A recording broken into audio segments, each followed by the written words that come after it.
Walhasil Pak Jokowi tidak senang saya kalau saya ingin terpilih lagi di NU. Maka di Lampung semua itu ya diatur sehingga saya harus kalah. Dan saya tidak sebesar Gus Dur. Gus Dur waktu muktamar Cipasung tahun 94 juga digitukan oleh Pak Harto. Ancaman dan tekanan. Tapi Gus Dur kuat, tetap menang. Saya tidak sehebat Gus Dur. Dan kemudian kalah. Ya nggak apa-apa, nggak apa-apa. Itu catatan orang yang mempermainkan Nahdlatul Ulama, insya Allah ada balasannya. Orang yang mempermainkan Nahdlatul Ulama, Allah tidak akan membiarkan.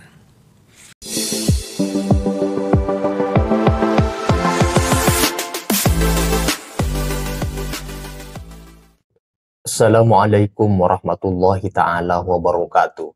Pernyataan yang lagi viral dari Profesor Dr. Kiai Haji Said Aqil Siraj mengenai Muktamar Nahdlatul Ulama ke-34 di Lampung, pemilihan Ketua Umum Pengurus Besar Nahdlatul Ulama PBNU saat dirinya bertarung melawan Gus Yahya Khalil Stakuf yang sekarang terpilih menjadi ketum PBNU pada periode pertama ini.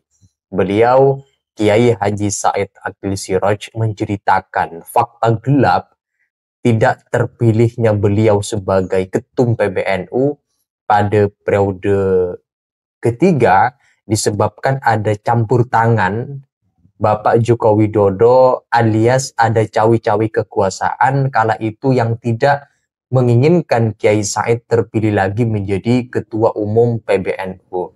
Cerita ini dengan tegas disampaikan oleh Kiai Haji Said Aqil Siraj pada saat podcast bersama Bang Faisal Akbar beberapa waktu lalu menyinggung adanya politik NU dan politik kekuasaan yang mana pada periode masa kepemimpinan Ketum PBNU Kiai Haji Said Aqil Siraj, di mana sayap-sayap politik itu sangat begitu lentur, menyebar kemana-mana sehingga antara kekuasaan dengan PBNU tidak terlalu ada jarak yang cukup memisah, tidak ada gap yang terlalu signifikan.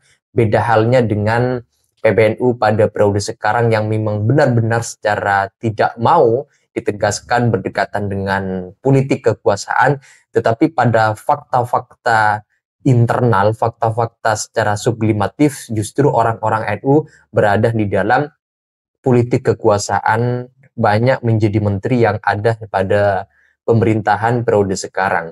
Nah, untuk itu teman-teman, mari kita simak penjelasan cerita dari Kiai Haji Said Aqil Siraj yang menceritakan ada fakta gelap mengapa dirinya tidak lagi terpilih menjadi Ketua Umum PBNU karena disebabkan ada cawi-cawi dari orang tertentu. Nah, untuk itu mari kita simak penjelasannya dalam video berikut ini.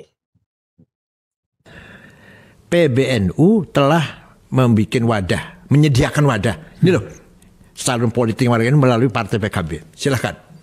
Maka semua urusan politik kita lewatkan pada PKB. Seperti Hari Santri, waktu saya jadi ketua, undang-undang pesantren, supaya kita lewat PKB, menolak 5-day school. Nah, kalau sekolah 5 hari, anak pulang sore, madrasah nganggur itu. Madrasah swadaya masyarakat yang bikin madrasah itu, yang ngajari alif bata, ngajari al-fatihah, ngajari. Walhasil alhamdulillah, ya waktu saya jadi ketua umum, melalui PKB semuanya berhasil. Undang-undang pesantren yang tadinya ada beberapa poin yang kontroversi, yang mengatakan bahwa Kementerian Agama harus menjadi apa itu dia pelindung apa penasihatnya kiai. Enggak, saya tolak itu. Mitra, jangan pelindung yang penasihat. Nanti kepala KUA kecamatan bisa perintah kiai pesantren. Artinya kalau ada upaya dan tampaknya pernah terjadi tidak lama dari hari ini mencoba memisahkan NU dengan PKB itu melanggar sejarah ya. Pengkhianatan itu. Kita beri kebebasan. NU tidak harus PKB, tetap NU. Walaupun tidak milih PKB tetap NU. Al-Ahsan wal Jamaah tetap ibadah, wa fikron, wa amalan, akidahnya, pikirannya, cara berbuatannya. Tapi NU menyediakan wadah politik. Ini loh PKB bikinan kita. Terserah mau masuk ke situ, gitu, ya. Tapi sudah disiapin. Tapi dalam hal ini memang sangat berat, nggak gampang. menyatukan sikap politik NU itu tidak gampang. Sejak dulu Mas Syumi, keluar dari Mas Syumi, ada orang yang enggak, saya enggak keluar Mas Syumi ya. Ini Mas Syumi bikinannya Hasyim Asy'ari kok. Masa saya keluar? Setelah itu masuk P3. Partai NU kan, Partai NU ya. Partai NU masuk P3. Enggak, saya enggak mau masuk P3, Golkar. Jadi saya dulu sulit. Saya ada PKB, enggak, saya enggak mau PKB. Enggak apa-apa. Makanya sikap politik itu. Tapi yang sifatnya istihadiyah. Iya, tapi itu tadi bahwa rumahnya sudah kita siapin. Ya. Jangan kemudian bahkan mengumumkan ke publik bahwa tidak harus di PKB. Itu kan bisa memecah umat juga. Prinsipnya begini ya, ajaran Islam sebenarnya begini ya. Setiap ada kemungkarotan, penyimpangan, kita harus berbicara, ngomong, harus berpendapat, harus bersikap. Afdol jihad kalimatu haqqin amama imamin jair. Jihad yang paling utama adalah berani mengatakan kebenaran di depan penguasa yang zalim, yang menyimpang, yang melanggar. Nah, sekali ya itu kan letternya seperti letternya. Nah, kita sebagai organisasi besar Islam Ahlussunnah wal Jamaah, ayo kita berikan masukan, rekomendasi, beri peringatan, teguran. Nah, kita ambil sikap dengan keadaan seperti ini untuk kemaslahatan, bukan untuk merusak, bukan. Ketika saya mengkritik Pak Jokowi misalkan, bukan berarti ingin menggulingkan, tidak. Enggak ingin. Tidak ada target yang menggulingkan, enggak. Waktu Pak SBY juga sering saya kritik Pak SBY, tapi beliau sangat menerima. Kalau dari kritik saya dipanggil malah. Karena dia tahu saya itu enggak akan bertujuan jelek. Tak ada pikiran ya, itu. Nah, ya. Seperti itu ya. Saya dipanggil kalau coba habis ngeritik pasti. 2 hari 3 hari kemudian panggil. Minum teh bareng. Diminta pendapatnya, diminta masukannya. Beberapa kali Pak SBY itu begitu. Tapi ada juga yang menuding waktu Pak Kiai sebagai ketua umum itu malah mesranya dengan kekuasaan juga agak kental. Enggak juga dong. Enggak juga ya. Beberapa kritikan juga. Kok yang mana yang periode mana? Periode siapa? Periode ya mungkin periode kedua kali ya. Enggak, presiden siapa? Pak Jokowi? Enggak juga dong. Enggak malah kayak. Enggak dong, saya kritik. Malah di Lampung Ceritanya boleh nggak kita dapat bocoran dikit lagi ya? Walhasil Pak Jokowi tidak senang saya kalau saya ingin terpilih lagi di NU. Maka di Lampung semua itu ya diatur sehingga saya harus kalah. Nah, saya tidak sebesar Gus Dur. Gus Dur waktu muktamar Cipasung tahun 94 juga digitukan oleh Pak Harto. Jangan Gus Dur. Jangan sampai Gus Dur jadi. Dengan segala kekuatan. Segala saran. Ketika pembukaan naik di panggung, mukul beduk, Pak Harto beduk, Gus Dur tidak dipersilakan ikut naik. Ketika selesai pembukaan, minum teh di tempat istirahat, Gus Dur mau bergabung nggak boleh. Koran yang mendukung Gus Dur tidak boleh masuk ke Tasikmalaya. Kompas contohnya. Tapi yang menjelekan Gus Dur masuk. Pelita waktu itu. Nah, sampai segitunya lah. Walhasil dengan segala kekuatan. Ancaman dan tekanan. Tapi Gus Dur kuat. Tetap menang. Saya tidak sehebat Gus Dur. Dan kemudian kalah. Ya nggak apa-apa. Itu caratan orang yang mempermainkan Nahdlatul Ulama. Insya Allah ada balasannya.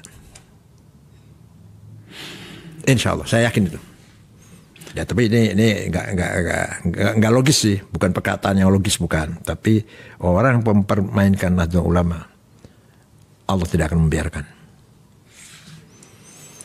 Pak Kiai, terima kasih. Sama-sama. Terakhir kesimpulannya, laisal Islam aqidatan wa syari'atan faqat.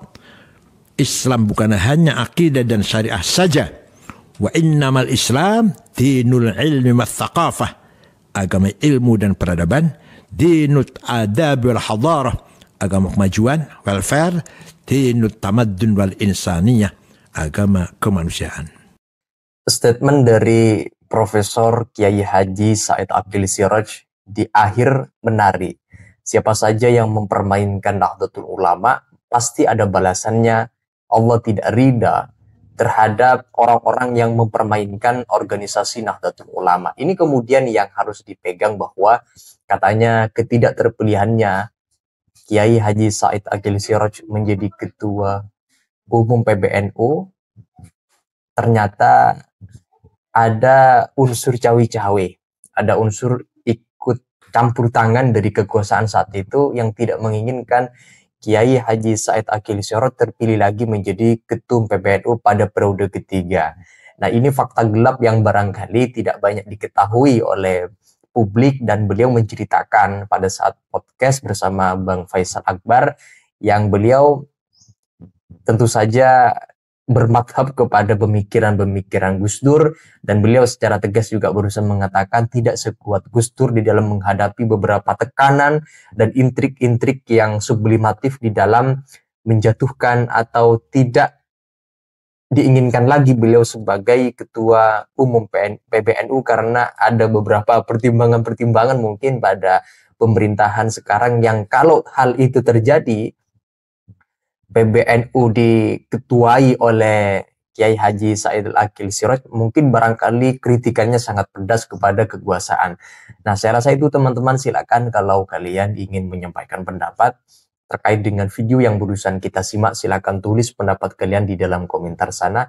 Sekian dari saya. Wassalamualaikum warahmatullahi wabarakatuh.